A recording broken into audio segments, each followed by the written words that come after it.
Welcome back to our channel LTT let's tax talk. This is C Shruti Gupta. आज हमारा discussion का topic है revise return. जो assessees अपनी रिटर्न ऑलरेडी फाइल कर चुके हैं वो अपनी रिटर्न को रिवाइज भी कर सकते हैं। जैसे कि आपने अपनी रिटर्न फाइल तो कर दी है बट अभी भी आपको लग रहा है कि आपसे कुछ ओमिशन रह गया है या कुछ मिस स्टेटमेंट चला गया या कोई इनकम आप शो करना भूल गए हैं या कोई और रीजन जिसके कारण आप चाहते हैं कि ये पॉइंट या तो ओमिट हो जाए या इंक्लूड हो जाए या करेक्ट हो जाए, तो आप उसके लिए रिवाइज कर सकते हैं अपनी original return. That revision of return can be filed under section 139(5). तो चलिए अब हम प्रोसीजर डिस्कस करते हैं कि हम अपनी रिटर्न को कैसे रिवाइज कर सकते हैं और इसमें हमें क्या क्या पॉइंट्स का ध्यान रखना होगा। तो फर्स्ट पॉइंट आता है हमें क्या प्रोसीजर फॉलो करना होगा अपनी ओरिजिनल रिटर्न को रिवाइज करने के लिए। पहली बात आती है, अगर किसी असेसी ने अपनी ओरिजिनल रिटर्न ऑफलाइन फाइल की है तो वो ऑनलाइन भी फाइल कर सकते हैं, या तो ऑनलाइन फाइल की है तो ऑफलाइन भी फाइल कर सकते हैं। तो फर्स्ट स्टेप है आपको पहले इनकम टैक्स पोर्टल पर लॉग इन करना होगा। जैसे ही आप लॉग इन करेंगे तो डैशबोर्ड ओपन होगा।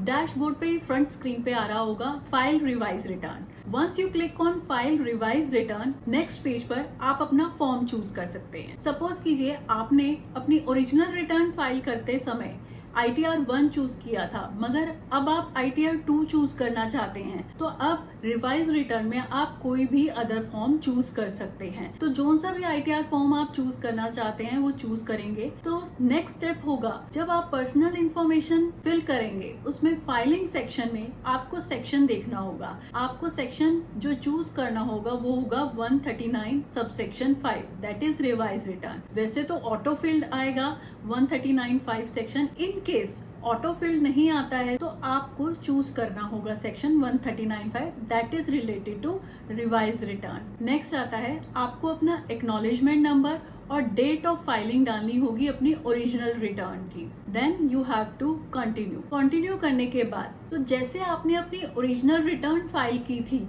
वैसे ही अब आप अपनी रिवाइज रिटर्न भी फाइल करेंगे।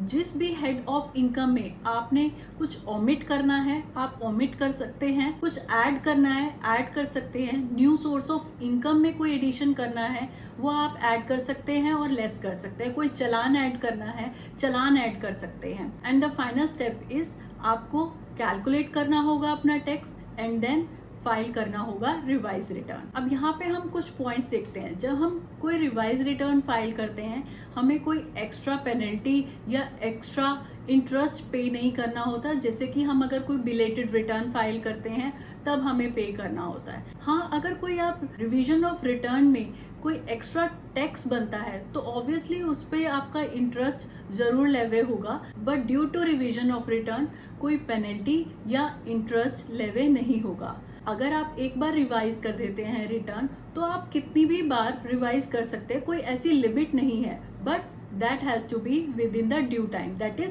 31st December 2023, that is for assessment year 23-24। अब नेक्स्ट पॉइंट जो ध्यान देने वाला है, once the revised return is filed तो जो ओरिजिनल रिटर्न होगी वो आपकी ओरिजिनल रिटर्न नहीं मानी जाएगी, जो रिवाइज रिटर्न होगी वही आपकी ओरिजिनल रिटर्न मानी जाएगी। दैट मीन्स जो भी आपने रिवाइज रिटर्न में डेटा फिल किया है that will be the original data. और अगर आपकी ओरिजिनल रिटर्न प्रोसेस भी हो चुकी है तो भी आप अपनी रिवाइज रिटर्न फाइल कर सकते हैं। आई होप ये पॉइंट्स आपको क्लियर हो गए होंगे और कोई भी असेसी अपनी रिटर्न रिवाइज करना चाहता है तो इन फ्यू स्टेप्स के थ्रू अपनी रिटर्न रिवाइज कर सकता है। फिर भी कोई डाउट है तो please do let me know through comment box और you can email me. Thank you for listening. Do subscribe to my channel. Stay safe, stay healthy. Bye bye.